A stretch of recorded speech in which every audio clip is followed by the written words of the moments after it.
Your Chris 6 weather forecast. Hi everybody, welcome back. A few sprinkles today as a warm front pushed through and temperatures went higher as expected. When a cold front goes through, we normally cool off, and that's why we had 70s the last couple days for highs, but 80s again today. Beeville had 1/100 of an inch of rain. Officially, we picked up 2/100 of an inch, so just enough to settle the dust, even the 800s down in Falfurrias, but that's about it. With 72 on the low, that's 11 degrees above normal and a little above normal on the high at 81. Our rainfall deficit's still growing.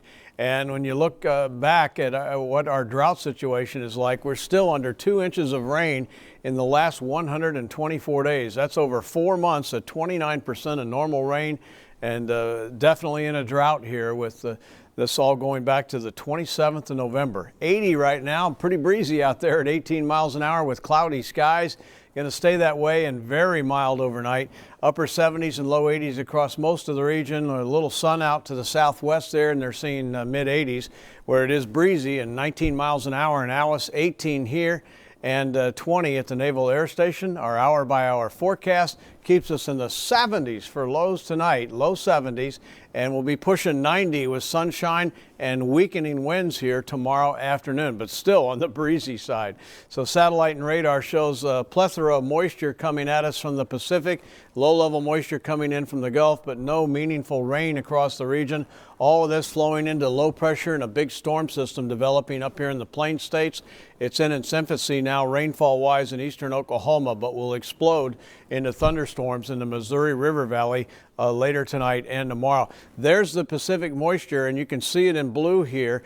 Dry air behind that, and we'll see some of that here on Saturday and pushing our temperatures even higher. All right, let's take a look at what's going on with the future tracker again. Lots of low clouds overnight and in the morning, a mix of sun and clouds tomorrow afternoon, favoring the sunshine late in the day. A couple little stray showers out to the west there, west of George West tomorrow afternoon. And then on Saturday morning, we start with cloudy skies, and that gives way to afternoon sun. And again, perhaps a stray shower on the edge of the Chris 6 viewing area. Look at that. Looks like a nice shower right there around Goliad, but they're not in the viewing area of the coastal bend. So the rainfall opportunities down here for the next 7 days in the Browns. So basically that means forget about it as far as anything meaningful at your house or mine. It's just not working out. Southerly winds will slow down in the morning and still be breezy. It'll be breezy here tomorrow afternoon. The winds do lay here tomorrow night. And Saturday, the winds go nearly calm as a weak front dissipates over the area. Then we pick up a moderate southeasterly breeze here on Saturday afternoon. So there's the low. That goes by. That's why the winds will be light at the surface on Saturday with no low pressure to our north, and a new area of low pressure comes into the picture here, and that'll happen the end of next week right here. And this represents our next best opportunity of rain, but that's still about 168 hours out. But at least we're showing above normal rain for April 7th through the 13th. But again, we've got a ways to go to see that happen.